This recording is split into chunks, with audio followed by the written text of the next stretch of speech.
to move that box first things first so I can stand back here in the lane. But I want to talk a little bit about the 592 and the 661, and for that matter, Husky versus Stihl, in a general concept. And I've been back and forth more times than most people probably. When I first started running saws, I ran the Husky 3 series, and they were a really good saw, hard to beat as far as comfort. You know, Stihl may have them a little bit on the lightness of the saw and the torquiness and whatnot, which I still think they do. But for all in all, I like the saws. And I still like the 3 series all right. It's just hard for me to go back to running a carb saw, just due to the fact that these new auto-tune and M-tronic saws, for the most part, a lot of them run like a ported saw from the factory, for one, and for two, once you do get them ported, they're really hard to beat, because you don't, you know, wintertime, summertime, and I don't do much elevation change or whatever, but if you do, you know, you don't have to mess with that carb. And if you get one ported pretty hot, you don't have to mess with adjusting the carb all the time like some people do on a carb saw. You know, a lot of times you see guys cutting with ported carb saw or whatever. At least once in the video, they'll be fiddling with that screwdriver, you know. And that's all well and good if you're racing, I guess, you know. But for me, you know, I don't do many races. I'd like to maybe start getting into that, but or at least go to Sawfest, even if I don't participate.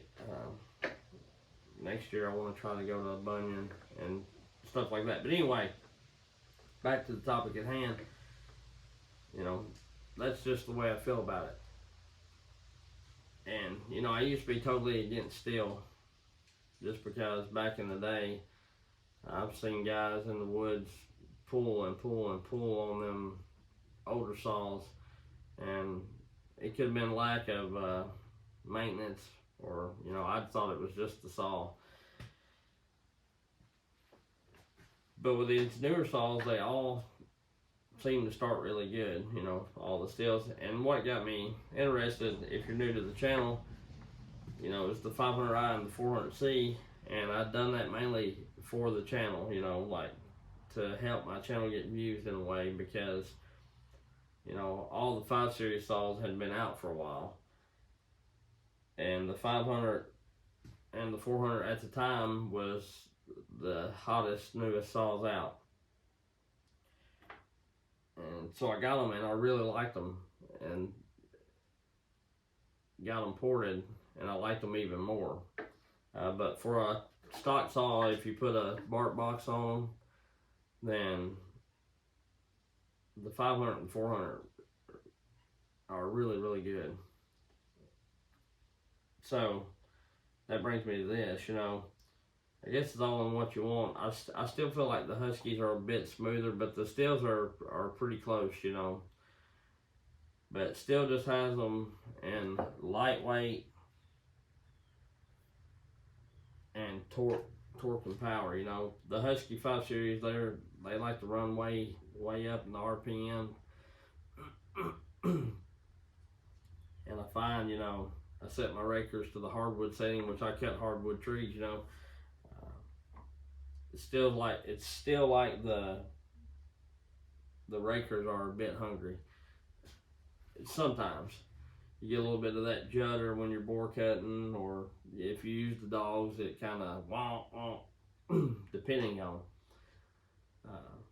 With the Stihls, I don't get that as much.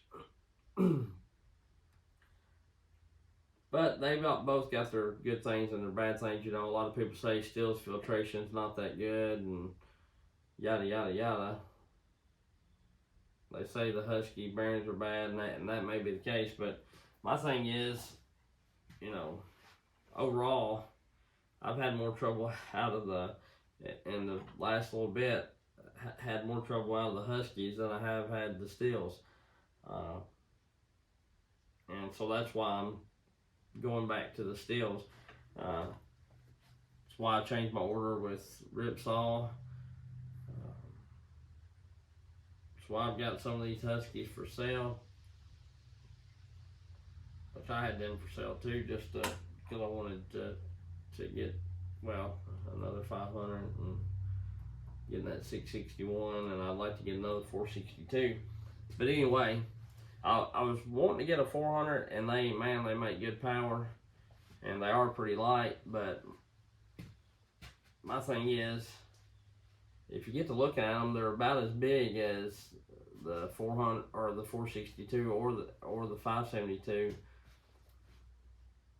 and in a way they just don't quite have the torque, which I guess you could pour them. You know, I know Charles Briscoe, he's got one that is dynoed at like 8.8, and that one that Cajun built me would, most of my 572s, it would absolutely outrun. Aaron built that 572 for me, and it was beating that 400 or right there with it, you know. So to me, that's pretty good. Which the 400 was a good build, you know. But needless to say, I just think the Stihl is a lighter, more durable saw. You know, everybody's talking about how heavy the Huskies are, and they're heavy because they're so much more beefy and things like that. And the plastics and the recoil starters, that may be the case. You know, they may be more heavy, more robust, you know, in that sense. But I don't think they're any stronger in the cylinder and piston area, because, you know, everybody wants to talk about Stihl's filtration and how crappy it is, and I agree. You know, you look at this filter, and it's got quite a few fines in it. But now, mind you, had you seen this filter when I tore the saw down, and seen this right here, this all right here in this saw, I don't know if you can see it or not. I'll get you all that, the carb housing. I don't even know how the throttle was working because it was jam-packed full of sawdust. That part could have been my fault for drilling them holes in that filter cover, and I probably won't do that no more. But this thing was jam-packed, right? And even though it was jam-packed, there's still stuff falling out of it. You look at the piston and cylinder on this saw, and it's fine. There's no problems. There's no scoring or marks or anything. The piston,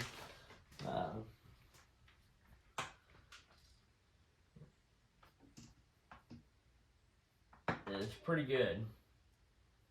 There's a little bit of a line right here, but you can't feel it with your nail or anything. So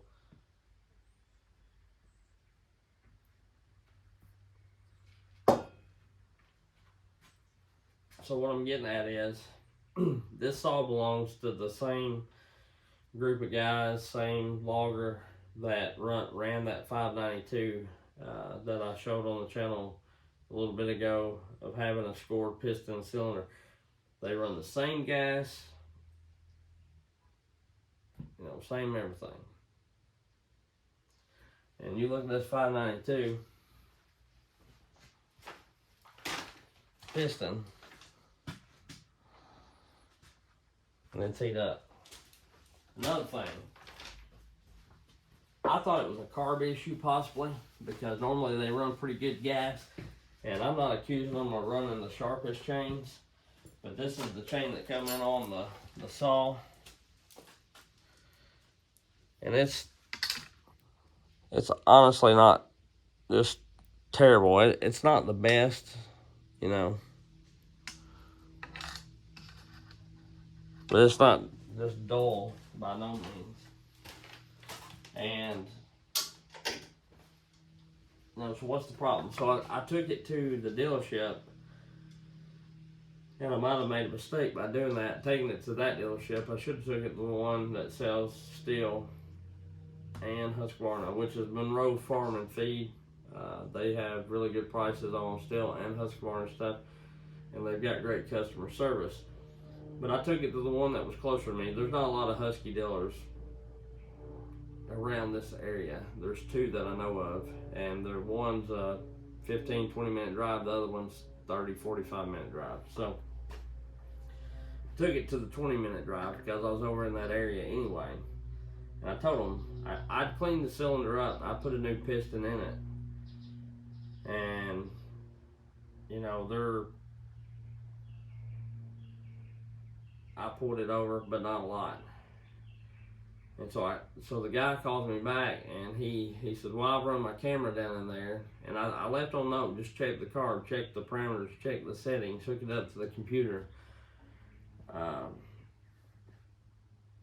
because I could get that saw to run. I could get that 592 to run if I poured fuel down in the cylinder, you know what I mean, like in the carb or whatever, in the intake. I could get that 592 to run as long as I was feeding it fuel. So I'm thinking it was a carb issue. Well, he runs the camera down in there. He's like, yeah, you need a new piston cylinder. So I don't know if he sat over there and pulled on that thing till it scored the new piston cylinder, or if Husky stuff that is that weak, or what the actual deal is with it. And I'm like, well, I just put a piston in it. Yeah, but the cylinder was scored. Well, we go back and forth a little bit. So I just was wanting the carb check, because it'll run if it's got fuel poured in it. And then he proceeds to tell me he just works there part-time. So I'm thinking, oh man, you know. I talked to my logger buddy, texted him, said, man, they're saying that the cylinder piston's bad. I was going to eat the piston that I put in it if that's the case. But this has been about 5 weeks ago, and I've still not heard anything. So that's another strike for me against Husky. Which I'm going to keep some of my Husky saws. I'm not completely knocking them. You know, I'm going to keep the two 562s I got because I really like those saws. That 562 Air imported for me is an absolute killer. I'm going to keep 2 or 3 of my 572s as well, because I do like the way they cut, especially bucking firewood. I like that they have that high strung, high chain speed like characteristic. Just for falling and tree work, I'm probably going to run Stihls for firewood, because the Huskies do get, to me, a little better fuel mileage. Probably going to run Huskies bucking firewood, and run the Stihls when I'm doing tree work and or falling trees. Because I had a guy reach out to me, he had like 1,500 white pine that he wanted me to fall for him. So I don't know if I'm going to do that or not. I guess I need to call him back. But needless to say, you know, everybody talks about the filtration. And then on Married with Small Engines, I watched her channel the other day because she had a 500i on there. The thing had like 8,000 or 12,000 starts on it. I can't remember exactly. It was like a 300-hour saw or better. And when that filter came in, there was dust all over this. I mean, it was cake. Go check it out. Married with Small Engines, 500i. You'll see for yourself. And the piston and cylinder still look good. So, you know, 300 hours, you know, is not a ton for somebody that cuts with one every day, all day. But it's still quite a few hours, you know. This 61 here, 661 is, this logger's probably had it right a year, maybe a little longer, maybe a little less, I can't remember. But they cut when the weather's good and it's not too muddy to log or whatever. They work 6 days a week, 7 days a week, you know, 10 hours a day.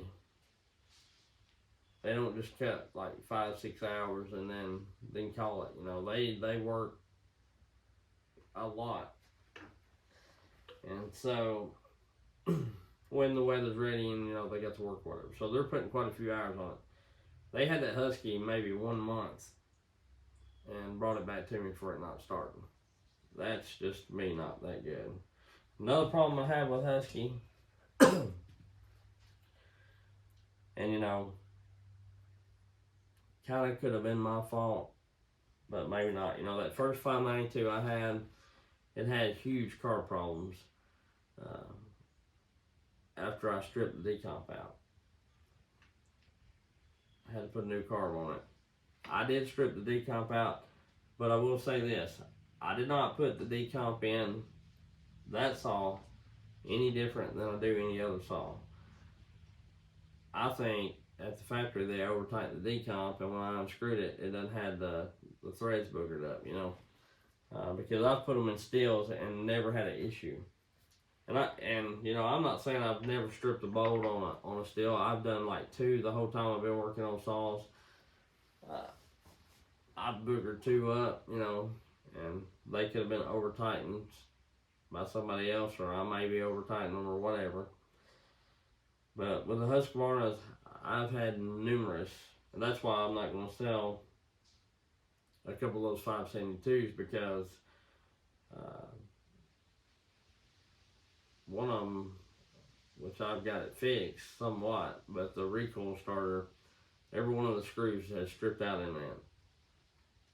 You know, be that what it may, if they got too loose and kind of walled it out, or if I over tighten them or whatever. I don't know exactly what the deal is. I just know I took it off one day. The screws didn't seem extremely tight, and went to put it back on like I do everything else, and they were stripped. It's like the threads pulled out. And I've had that happen numerous times on Husky, and some people can say, that's your fault, you're over tightening them or whatever. But the thing is, I use this, well, I use this 12 volt wall impact, and on muffler bolts I do have it on 3, or I have it on 2, tighten it all the way, then I put it on 3, and I give it 1 bump on 3. And then on plastics or anything on the saw other than, and the cylinder, I'll put on 3 and do it 1 bump, and then hand check it. And a lot of times I can get a little more out of hand if I'm cranking on it pretty decent, but a lot of times that does it just right. And then on this, on the case or the starter assembly or anything, the handle, I just keep it on 2, tighten it all the way up till it bumps a few times on 2, and that's typically presto on most saws. Every saw I ever worked on, and I've worked on quite a few, and I've never had a problem. The 3 series, I never had a problem. It's just the 5 series. So to me, I feel like the quality, especially since COVID with Husky, is really, really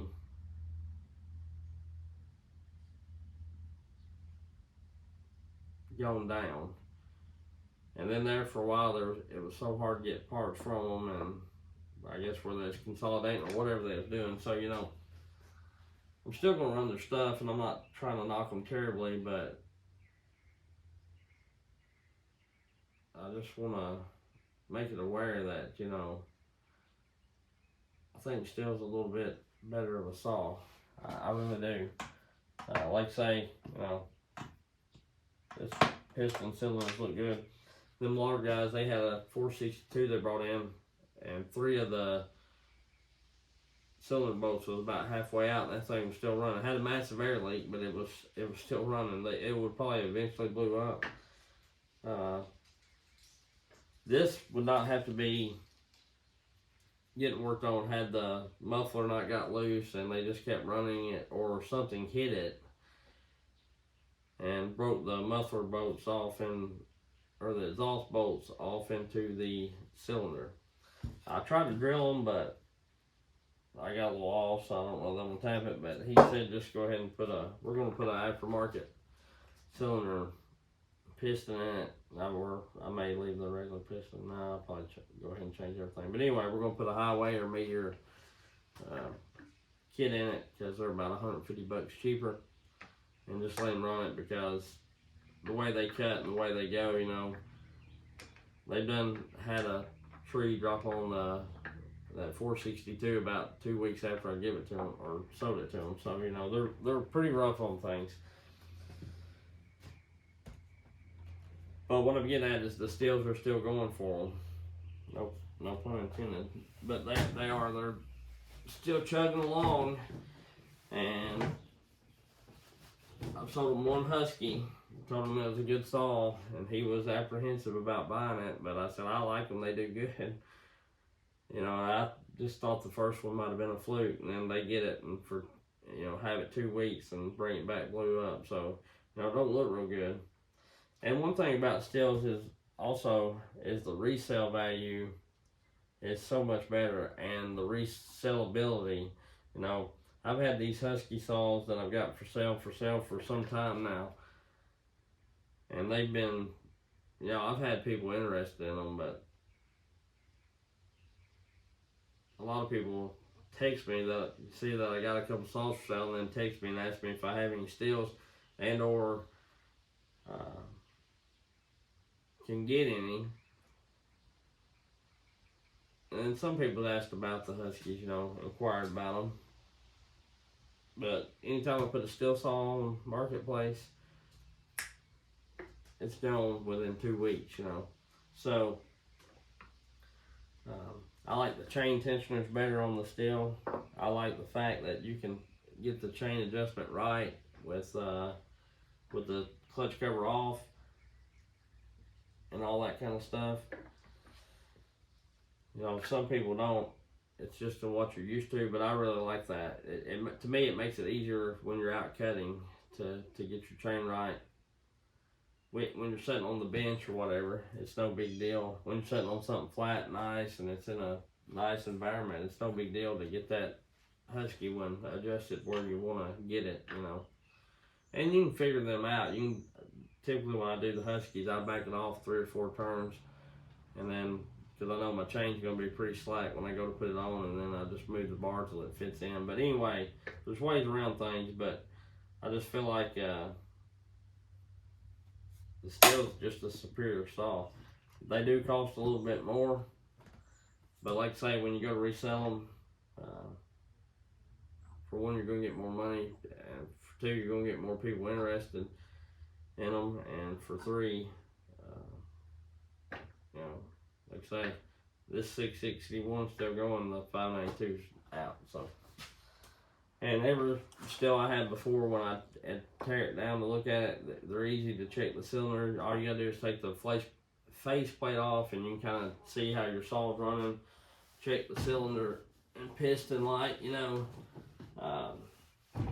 With Huskies, you have to take the whole big muffler off, the gasket and everything, But